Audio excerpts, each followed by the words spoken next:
ولی این صحبتایی که میکنن اینا خیلی مهمن با فکرم. البته برای که هم با تاجیکی میکنم هم با روسی میکنم و با شما این رو گفتنی هستم که پیش از اون که عین حال در این برنامه من حضور کنم اشتراک کنم چند لحظه پیشتر در یکی از کنفرانس‌های بین المللی اشتراک داشتم و مسئله محمود اودینایف رو تا وقتی که محمود اودینایف بازداشت شد من اینش به به نهایت همین گفته‌های شما شبهناک بود. منم همین در صحبتم گفتم که وقتی که رحمت الله ظاهرов میگه که من میدونم محمود اودینایف در کجا هست من او رو دیدم تو پگاهش بازداشت میشود. من با او صحبت کردم. چطور محمود اودینایف از حصار پویلیچ به نوبت یک سوال میاد مثلا طبق قانون تاجیکستان اگر کسی که از یک اگر محمود اودینایف جنایتکار باشد او پناه شده باشد از جنایتکار ظاهرov که اگر این جنایت به مقامات خبر ندهد آیا این همدستی در جنایت نمی شود؟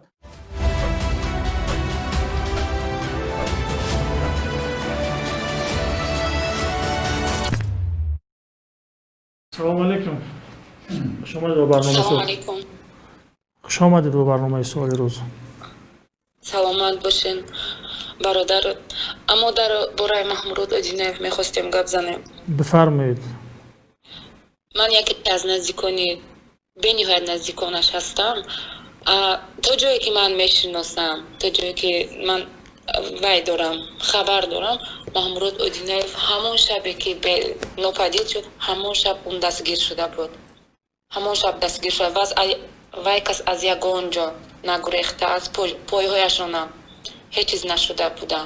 پایهایشون خودشون وای کردن.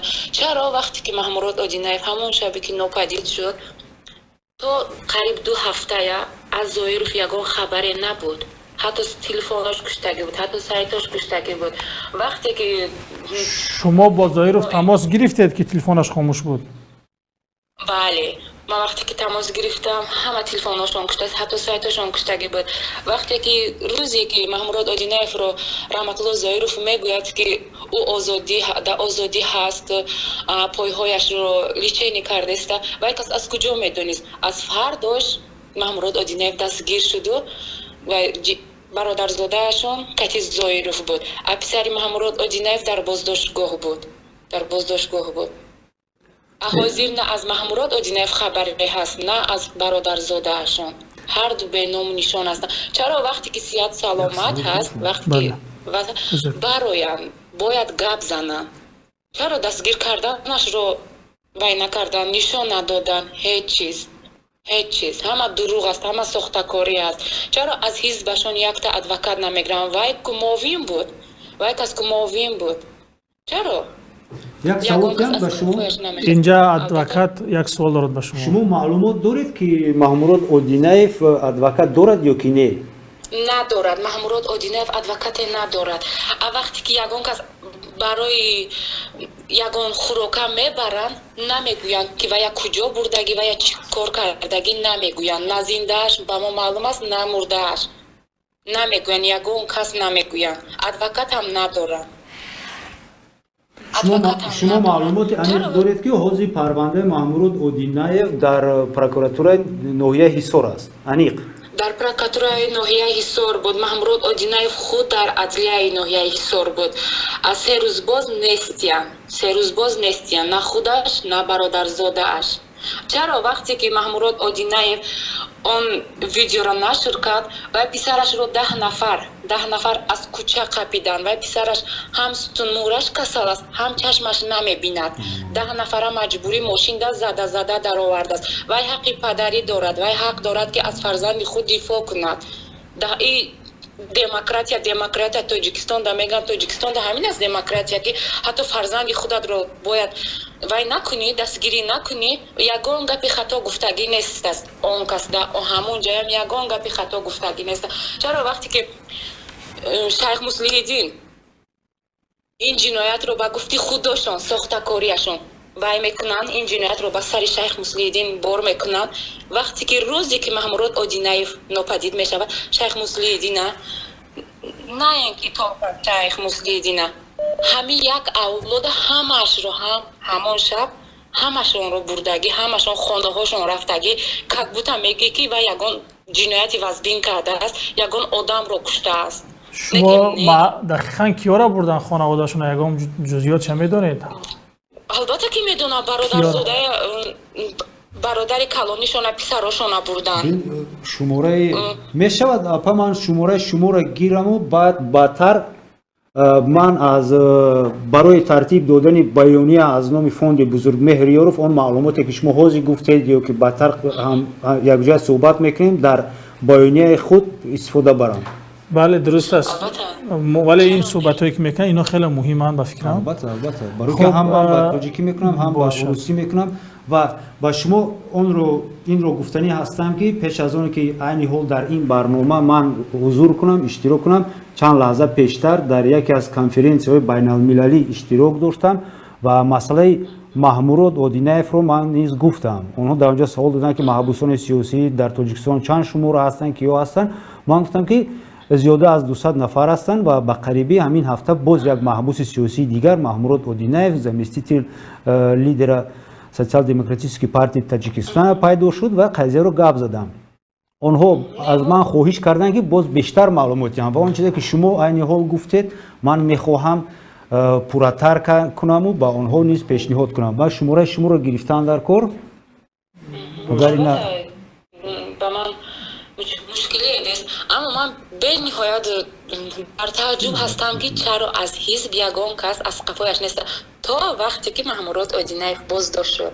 من اینش به نهایت همین گفته‌های شما شبهناک بود. منم همین در صحبتم گفتم که وقتی که رحمت الله ظاهرov میگه که من میدونم محمود اودینایف در کجا هست من او رو دیدم پاگاهش بازداشت میشود. من با او صحبت کردم. چطور محمود اودینایف از حصار پویلیش برنامه یک سوال میاد مثلا طبق قانون تاجیکستان اگر کسی که از اگر محمود اودینایف جنایتکار باشد او پناه شده باشد از جنایتکار ظاهرov که اگر این جنایت با مقامات خبر ندهد آیا این همدستی در جنایت نمی شود و آیا این خلاف این نیست که یعنی این معما را چه خیلی میشود شرح داد کلا همین 12 روز یا ناپدید بودنش بعد گویا که بعد بازداشت شد یک معما و پیچیدگی دارد.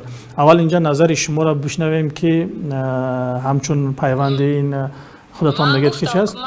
یعنی با گپی کی باور کنیم؟ با گپی مقامات، با گپی شما یا اون دعوایی که یا گپای ظاهرov؟ نه با گپی ظاهرov، نه با گپی مقاماتش، نه با گپی یگان. تا جایی که من میدونم، تا جایی که من محمود اودینایف رو میشناسم وای ترسی از کسی نداشت، نمیگریخت هیچ وقت این به جان نمیشد. وقتی که وای برای فرزندی کلونش که چندین سال وای قسم با تهمت شیناندگی هستن اینقدر مبارزه میبرد این برای شیخ مسلحالدین هم اینقدر که ایرا عذاب دادن و معلوم است همون ویدیو در بینه معلوم است سر دهنی وای ورم است وای چی خیل زدگی چی خیل وای کردگی که وای بیچاره کودک همه یک گفتگی که من کردگیم در ساعتی 2 شب دختری تاجیک دختری مسلمان تو چیکار میکنی در دیسکا کلوب تو چیکار میکنی کودک دیننگی پدر و مادر نداری تو شینی تربیه خانه در ساعت وای دختر معلوم است معلوم است وای دو تا بچه که شاید معلوم است که سختکاری هستن گپاشون یگان تاشون یک نیست یعنی با شناختی که شما از محمود اودینایف دارید وای هرگز نگریخته است و همون روز بازداشت هرگز نمیگریخت و همون روز بازداشت شدگی است. درست؟ از همون روز بازداشت شدگی است. از همون روز ممکن است این خیلی هم گویم که شکنجه بسیار کرده باشن و من نمیدونم که چرا برادرزاده اش به اون مجلس آمد محمود اودینایف دستگیر شد. بعد از اون نواری که پنج شد که برادرزاده‌اش در کناری رحمت الله ظاهرov هستن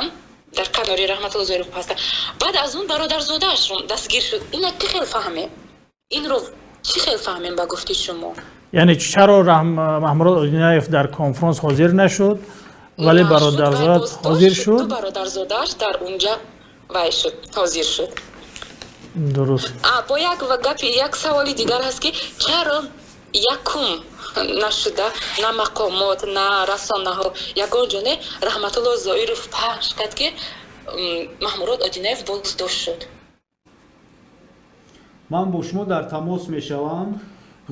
اگر با شما در تماس میشم و در تماس میشم وابسته به قضیه محمود اودینایف معلومات بیشتر میگیرم و اون رو با سازمان‌های بین‌المللی برای فشار آوردن برای آزادی محمود اودینایف یا که اقلاً کمتر سبک کردن حال او خبردار شدن از حال او استفاده خواهم کرد.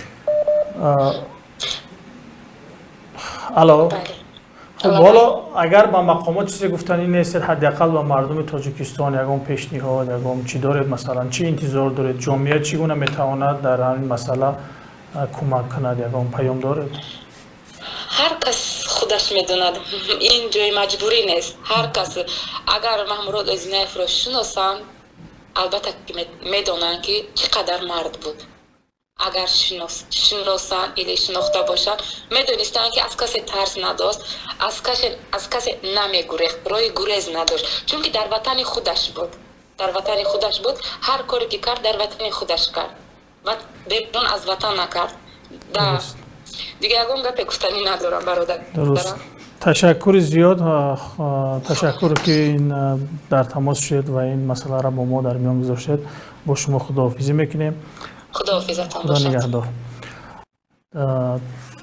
بینندگان عزیز شما از یک تماسی را شنیدید یک صحبتی را که یک خانم دعوا میکرد یکی از پیوندگان خیلی نزدیک به محمود اودینایف است و اون نظرش رو درباره وضعیت و بازداشت محمود اودینایف گفت و طبق گفته‌های این خانم گویا محمود از روز اول در بازداشت قرار داشته است.